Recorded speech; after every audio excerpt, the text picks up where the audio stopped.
ഓം ശരവണ ഭവ. എല്ലാവർക്കും കാർത്തികേയം യൂട്യൂബ് ചാനലിലേക്ക് സ്വാഗതം. നാളെ സൂപ്പർ പവർഫുൾ ഡേ ആണ് മാനിഫെസ്റ്റേഷൻസിന്. നമ്മൾ എന്തൊരു കാര്യം നാളെ പ്രപഞ്ചത്തിനോട് ചോദിച്ചാലും അത് നമുക്ക് അതേപോലെ പ്രപഞ്ചം സാധിച്ചു തരുന്ന വളരെ അധികം പവർഫുള്ളായിട്ടുള്ള ദിവസം. എന്താണ് നാളത്തെ പ്രത്യേകതയെന്ന് കുറച്ച് പേർക്കൊക്കെ അറിയാം. എങ്കിലും ഞാനൊന്ന് പറയാം.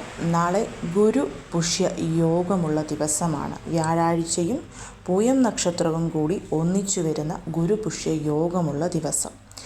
അതിനേക്കാട്ടിലും ഡബിൾ ഇരട്ടിയായിട്ട് വരുന്നൊരു കാര്യമെന്ന് പറയുന്നത് നാളത്തെ ഡേറ്റാണ്. നാളത്തെ ഡേറ്റ് 21. 2+1 എന്ന് പറയുന്നത് 3. അതായത് വ്യാഴത്തിൻ്റെ ഗുരു ഭഗവാന്റെ നമ്പറാണ് 3 എന്ന് പറയുന്നത്. അപ്പോൾ വ്യാഴാഴ്ച പൂയം നക്ഷത്രം ഒപ്പം തന്നെ ഗുരു ഭഗവാന്റെ നമ്പരും ഇവിടെ ഒന്നിച്ചു വന്നിരിക്കുന്നു. അതിനോടൊപ്പം തന്നെ സൂര്യ ചന്ദ്ര ഗുരു കോമ്പിനേഷനും കൂടിയിട്ട് വന്നിട്ടുണ്ട്.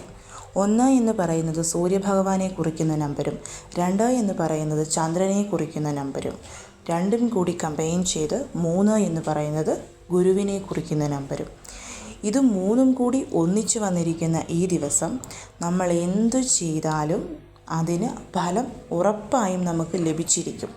ഒരുപാട് പേര് ഇതൊക്കെ ചെയ്തിട്ട് ചിലപ്പോൾ ഫലം ലഭിക്കാൻ താമസിക്കുന്നു എന്നൊരു പരാതി ഉണ്ടാകും. പക്ഷേ നിങ്ങൾ നാളെ വിശ്വാസത്തോടുകൂടി ഞാൻ ഈ പറയുന്ന കാര്യം ചെയ്താൽ നിങ്ങൾക്ക് 100% ഉറപ്പാണ് ഫലം കിട്ടിയിരിക്കും എന്നുള്ളത്. ആ ഒരു കോൺഫിഡൻസോടുകൂടി നിങ്ങൾക്ക് ഞാൻ ഈ പറയുന്നൊരു കാര്യം ചെയ്യാം. ഞാൻ നിങ്ങളുമായിട്ട് ഇന്ന് വളരെ ചെറിയ ഒരു മാനിഫെസ്റ്റേഷൻ പ്ലസ് മന്ത്ര ടെക്നിക്ക് പറയുന്നുണ്ട്. ഇത് ആർക്ക് വേണമെങ്കിലും ചെയ്യാം. നോ റെസ്ട്രിക്ഷൻസ് ആണ്. പീരിയഡ്സ്, പുലവാലായ്മ, നോൺ വെജ് കഴിച്ചു അങ്ങനെയുള്ള യാതൊരു റെസ്ട്രിക്ഷൻസും ഇല്ലാതെ ചെയ്യാവുന്ന ഒന്നാണ്. പിന്നെ വിളക്കൊക്കെ കത്തിച്ച് നാളെ പൂജാമുറിയിൽ വെച്ച് ചെയ്യാൻ പറ്റുന്നവർക്ക് ഭഗവാനെ പ്രാർത്ഥിച്ച് അങ്ങനെയും ചെയ്യാം. അത് എന്താണെന്നുള്ളത് ഞാൻ പറയാം. അതിനു മുൻപ് നാളത്തെ ദിവസം ചെയ്യേണ്ടുന്ന പൂജകളെക്കുറിച്ച് ആദ്യമൊന്ന് പറഞ്ഞിട്ട് എന്താണ് നാളെ ചെയ്യേണ്ടുന്ന കാര്യമെന്ന് പറയാം. ഞാൻ ശ്രീവസ്ത ലക്ഷ്മി പൂജയെക്കുറിച്ച് പറഞ്ഞിരുന്നു. എല്ലാ മാസവും വരുന്ന പൂയം നക്ഷത്രത്തിൽ നമുക്കത് ചെയ്യാം. അതുപോലെ നോർത്ത് ഈസ്റ്റ് കോർണറിൽ ഞാൻ ഈ കാണിച്ചിരിക്കുന്ന ദീപം, അതായത് നമ്മുടെ വടക്ക് കിഴക്ക് ഭാഗത്ത് ലക്ഷ്മി നാരായണ യോഗത്തിനു വേണ്ടി കൊളുത്തുന്ന ദീപം, അത് കൊളുത്തണം. ലക്ഷ്മി കുബേര പൂജ, ഈ ഒരു ലക്ഷ്മി കുബേര പൂജ വ്യാഴാഴ്ചയും പൂയം നക്ഷത്രവും വരുമ്പോൾ ചെയ്യാൻ വളരെ ഉത്തമമാണ്. അതുകൊണ്ട് തന്നെ നാളെ എല്ലാവരും അത് ചെയ്യണം. രേവതി നക്ഷത്ര ലക്ഷ്മി പൂജ ചെയ്യാനും പൂയം നക്ഷത്രം വളരെയധികം ഉത്തമമാണ്. കഴിഞ്ഞുപോയ രേവതി നക്ഷത്രത്തിൽ ചെയ്യാൻ പറ്റാത്തവരൊക്കെ അത് ചെയ്യണം. മണി മാജിക് ഓയിൽ ഒരുപാട് പേർക്ക് ഉണ്ടാക്കി ഫലം കിട്ടിയിട്ടുള്ളതാണ്. അത് ചെയ്യാത്തവർ അതും ചെയ്യണം. ഇതിൻ്റെയൊക്കെ ലിങ്ക് ഞാൻ ഡിസ്ക്രിപ്ഷൻ ബോക്സിൽ കൊടുത്തിരിക്കാം. അതായത് ഒറ്റ ലിങ്കേ കാണുകയുള്ളൂ. നിങ്ങളതിൽ ക്ലിക്ക് ചെയ്താൽ നിങ്ങൾക്ക് ഈ എല്ലാ പൂജയുടെയും വീഡിയോസ് കാണാൻ പറ്റുന്നതാണ്. അപ്പോൾ നാളെ നിങ്ങളെക്കൊണ്ട് പറ്റുന്നത്, നാളെ പൂയം നക്ഷത്രം ആരംഭിക്കുന്നത് വ്യാഴാഴ്ച, അതായത് വ്യാഴാഴ്ച അതിരാവിലെ ഏകദേശം 12:30 കൂടിയിട്ടും അവസാനിക്കുന്നത് നാളെ വെള്ളിയാഴ്ച രാത്രി ഒരു 12:15 കൂടിയിട്ടുമാണ്. അതായത് വ്യാഴാഴ്ച പകൽ മുഴുവൻ നമുക്ക് പൂയം നക്ഷത്രമുണ്ട്. നിങ്ങൾക്ക് ബ്രഹ്മമുഹൂർത്തത്തിൽ 1-2 പൂജകൾ ചെയ്യാം. അതേപോലെ ഉച്ചയ്ക്ക് വരുന്ന ഗുരുഹോര സമയത്ത് 1-2 പൂജകൾ ചെയ്യാം. അടുത്ത പൂജ നിങ്ങൾക്ക് സന്ധ്യയ്ക്ക് ചെയ്യാവുന്നതാണ്. എല്ലാ പൂജകളും ചെയ്യാൻ പറ്റുന്നവരൊക്കെ ചെയ്യണം. അങ്ങനെ അല്ലെങ്കിൽ നിങ്ങളെക്കൊണ്ട് എന്തൊക്കെ പൂജകൾ ചെയ്യാൻ പറ്റുമോ ആ പൂജകളൊക്കെ നാളെ ചെയ്യാൻ ശ്രമിക്കണം. വളരെയധികം ഓസ്പീഷ്യസ് ആയിട്ടുള്ളൊരു ദിവസമാണ് നാളെ എന്ന് പറയുന്നത്. അതുകൊണ്ട് തന്നെ എല്ലാവരും ഇത് ചെയ്യണം. നാളെ മാസശിവരാത്രിയും കൂടിയിട്ടാണ്. അപ്പം ഈ ഒരു കോമ്പിനേഷൻസ് എല്ലാം കൂടിയിട്ട് ഒന്നിച്ച് വന്നിരിക്കുന്ന ദിവസം പറ്റുന്നവരൊക്കെ പൂജകൾ ചെയ്യാൻ ശ്രമിക്കണം. അത് വളരെയധികം പവർഫുള്ളാണ്. പിന്നെ ഷഡ്കോണം വരച്ച് മുരുക ഭഗവാന് പൂജ ചെയ്യുന്നവരുണ്ടെങ്കിൽ നിങ്ങൾക്ക് അതും നാളത്തെ ദിവസം ചെയ്യാവുന്നതാണ്. എല്ലാ പൂജകളും ചെയ്യാൻ സമയം കണ്ടെത്തി ചെയ്യാനായിട്ട് ശ്രമിക്കണം. അപ്പോൾ ഞാൻ പറഞ്ഞുവല്ലോ, നാളെ നിങ്ങൾക്ക് ചെയ്യേണ്ടുന്ന ആ ഒരു മാനിഫെസ്റ്റേഷൻ ടെക്നിക്കിനെ കുറിച്ച്. പൂയം നക്ഷത്രത്തെ നക്ഷത്രങ്ങളുടെ രാജാവെന്നാണ് പറയുന്നത്. പൂയം നക്ഷത്രത്തിൻ്റെ കോലമെന്ന് പറയുന്നത് താമരപ്പൂവാണെന്ന് ഞാൻ പറഞ്ഞിരുന്നു. അതുകൊണ്ട് തന്നെ നാളത്തെ ദിവസം മറക്കാതെ എല്ലാവരും 8 ഇതളുള്ള താമരപ്പൂവിനെ പൂജാമുറിയിൽ വരയ്ക്കാനായിട്ട് ശ്രദ്ധിക്കണം. സ്വർണം വെള്ളിയൊക്കെ വാങ്ങിക്കാൻ ഏറ്റവും ഉത്തമമായ ദിവസമാണ് നാളെ എന്ന് പറയുന്നത്.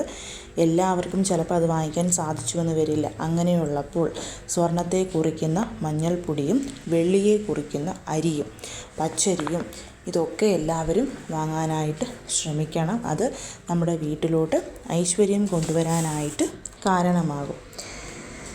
അപ്പം നമ്മൾ നാളെ ചെയ്യേണ്ടുന്ന കാര്യം വെറുതെ ഒന്ന് സങ്കല്പിച്ച് നോക്കുക. അതായത് ഇത് സംഭവിച്ചിരുന്നെങ്കിൽ എന്ത് നല്ലതായിരുന്നു എന്ന് വെറുതെ ഒന്ന് സങ്കല്പിച്ചാൽ പോലും അക്കാര്യം അതേപോലെ സാധിച്ചു കിട്ടുന്ന ഒരു ദിവസമാണ് നാളെ എന്ന് ഞാൻ പറഞ്ഞു.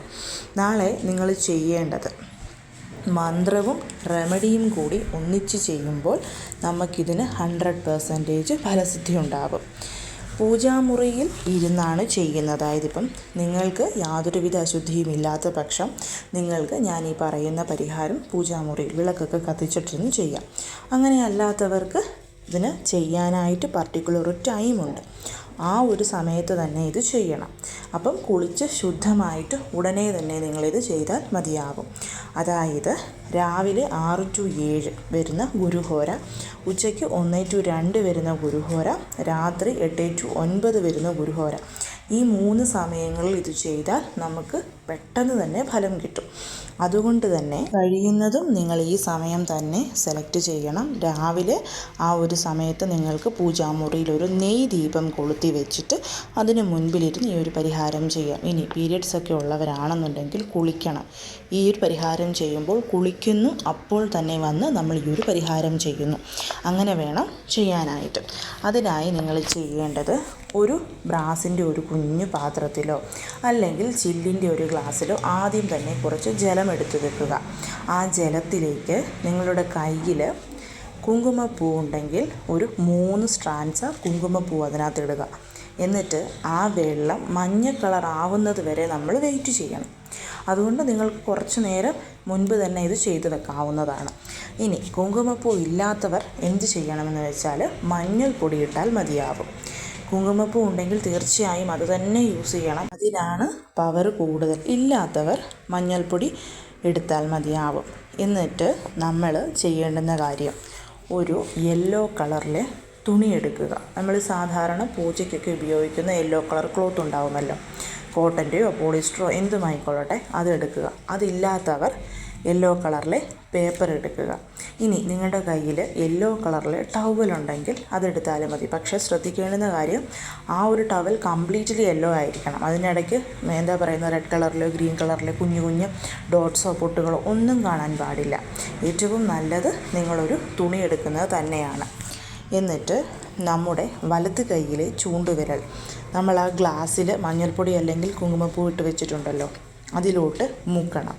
മുക്കിയിട്ട് നമ്മൾ നമ്മുടെ ആഗ്രഹം, എത്ര ആഗ്രഹങ്ങൾ നിങ്ങൾക്കുണ്ടെങ്കിലും അത് ഒറ്റ വാക്കിൽ നമ്മൾ ആ ഒരു പേപ്പർ അല്ലെങ്കിൽ ആ ഒരു തുണിയിൽ എഴുതണം.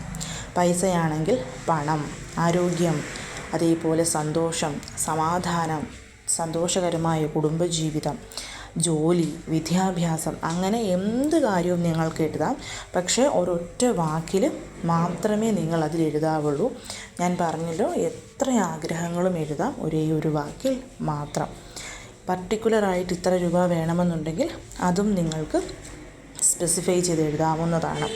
അങ്ങനെ ഓരോ പ്രാവശ്യം, അതായത് ഇപ്പം പണം എന്നെഴുതുമ്പം നമ്മൾ ഒന്ന് മുക്കുന്നു, പണം എന്നെഴുതുന്നു, അതിന് ശേഷം രണ്ടാമത് വീണ്ടും മുക്കുന്നു, ആരോഗ്യമെന്ന് എഴുതുന്നു, പിന്നെ വീണ്ടും മുക്കുന്നു, സന്തോഷമെന്ന് എഴുതുന്നു. അങ്ങനെ നമ്മുടെ ആഗ്രഹങ്ങൾ എത്രയാണെങ്കിലും ആ ഒരു കടലാസിൽ അല്ലെങ്കിൽ ആ ഒരു തുണിയിലോട്ട് നമ്മൾ എഴുതുന്നു. അതിന് ശേഷം അതിന് മുകളിലായിട്ട് ഒരു സിൽവർ കോയിൻ വേണം നമ്മൾ വയ്ക്കാൻ. ചിലപ്പോൾ എല്ലാവരുടെ കയ്യിലും സിൽവർ കോയിൻ കണ്ടുവന്ന് വരില്ല. അങ്ങനെയുള്ളവർക്ക് 1 രൂപയുടെയോ 2 രൂപയുടെയോ നാണയം വെക്കാം. 1 എന്ന് പറയുന്നത് സൂര്യനെ കുറിക്കുന്നു, 2 എന്ന് പറയുന്നത് ചന്ദ്രനെ കുറിക്കുന്നു. അതുകൊണ്ടാണ് 1 2 1 രൂപയുടെയോ 2 രൂപയുടെയോ നിങ്ങൾ നാണയം കൂടി വെച്ചിട്ട് പൂജാമുറിയിലിരുന്നാണ് ഇത് ചെയ്യുന്നതെങ്കിൽ ഞാൻ പറഞ്ഞല്ലോ ഒരു ദീപം കൊളുത്തി വെച്ചിട്ട് വേണം ചെയ്യാൻ. അത് നിങ്ങൾ നിങ്ങളുടെ വീട്ടിലുള്ള ഗണപതി ഭഗവാന്റെ ആ ഒരു വിഗ്രഹത്തിൻ്റെയോ ഫോട്ടോയുടെയോ മുൻപിൽ വെക്കണം. അങ്ങനെ അല്ലാത്ത പക്ഷം നിങ്ങൾ ഇരിക്കുന്നതിൻ്റെ ഫ്രണ്ടിലായിട്ട് ഒരു പാത്രത്തിലോ അല്ലെങ്കിൽ മേശയുടെ പുറത്തോ എവിടെയായിട്ടാണെങ്കിലും അത് വെച്ചിട്ട് അവിടെ ഇരുന്ന് ഗുരു ഭഗവാന്റെ ഈ ഒരു മന്ത്രം നിങ്ങൾ 108 പ്രാവശ്യം ചൊല്ലണം. മന്ത്രം ഇതാണ്: ഓം ശ്രീം ഹ്രീം ക്ലീം ബൃഹസ്പതിയേ നമഃ.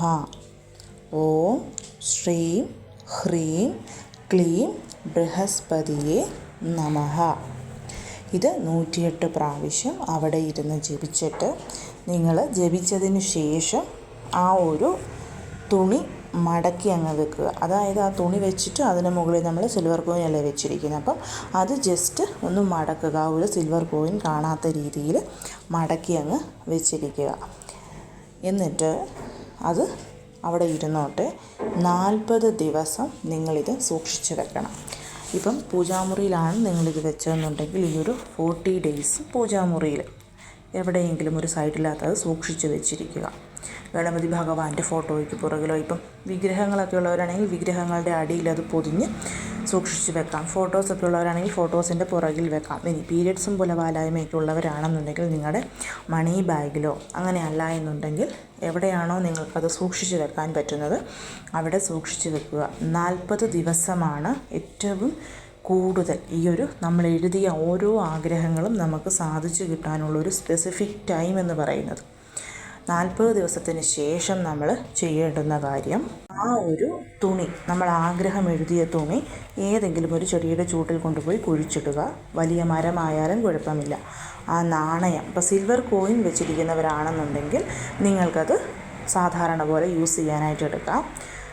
അതല്ല നിങ്ങൾ നാണയമാണ് എടുത്തിട്ടുള്ളതെങ്കിൽ അത് ഏതെങ്കിലും വിഷ്ണു ക്ഷേത്രത്തിലോ കൃഷ്ണക്ഷേത്രത്തിലോ കൊണ്ടുപോയി സമർപ്പിക്കാവുന്നതാണ്. ഇപ്പം 40 ദിവസത്തിന് മുൻപ് തന്നെ നമ്മുടെ ആഗ്രഹങ്ങളെല്ലാം സാധിച്ചു കിട്ടിയാലും അത് 40 ദിവസം നമ്മൾ സൂക്ഷിച്ച് വെക്കണം.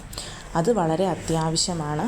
പിന്നെ ഒരാഗ്രഹം മാത്രമേ ഉള്ളൂവെങ്കിലും ഒരാഗ്രഹം മാത്രവും ഇതിൽ നമുക്ക് എഴുതാവുന്നതാണ്. നാളത്തെ ദിവസം കംപ്ലീറ്റ് ആയിട്ട് നിങ്ങൾ യെല്ലോ കളറിലെ ഡ്രസ്സ് ധരിക്കാൻ വേണ്ടിയിട്ട് ശ്രദ്ധിക്കണം.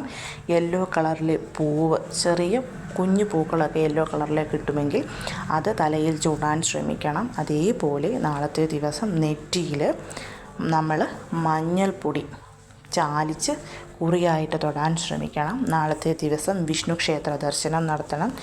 ഭഗവാന് തുളസി മാലയും അതല്ലെങ്കിൽ നെയ് ദീപമോ മഞ്ഞ കളറിലെ പൂക്കളോ സമർപ്പിക്കാനായിട്ട് ശ്രദ്ധിക്കണം. നാളെ ബനാന, അതായത് പഴം നമ്മൾ ദാനം കൊടുക്കുന്നത് വളരെ വളരെ നല്ലതാണ്. പഴം കൊടുക്കാൻ സാധിക്കാത്തവർക്ക് നാളത്തെ ദിവസം മഞ്ഞ കളറിലെ എന്തൊരു വസ്തുവും ദാനം ചെയ്യുന്നത് വ്യാഴത്തിൻ്റെ അനുഗ്രഹം ലഭിക്കാൻ നല്ലതാണ്. വ്യാഴദശ മോശമായിട്ടിരിക്കുന്നവർക്കും അതേപോലെ തന്നെ വ്യാഴം നമ്മുടെ ജാതകത്തിൽ കുറച്ചും കൂടിയിട്ട് സ്ട്രോങ് ആകണമെന്ന് ആഗ്രഹിക്കുന്നവർക്കൊക്കെ ഈ ഒരു പരിഹാരം ചെയ്യാവുന്നതാണ്. അതേപോലെ തന്നെ വീട്ടിൽ വാഴമരമുള്ളവർ നിങ്ങൾക്ക് നാളെ ഒരല്പം മഞ്ഞൾപ്പൊടി വെള്ളത്തിൽ ചാലിച്ചിട്ട് ആ വാഴയ്ക്ക് ജലം സമർപ്പിക്കുന്നത് വളരെ നല്ലതാണ്.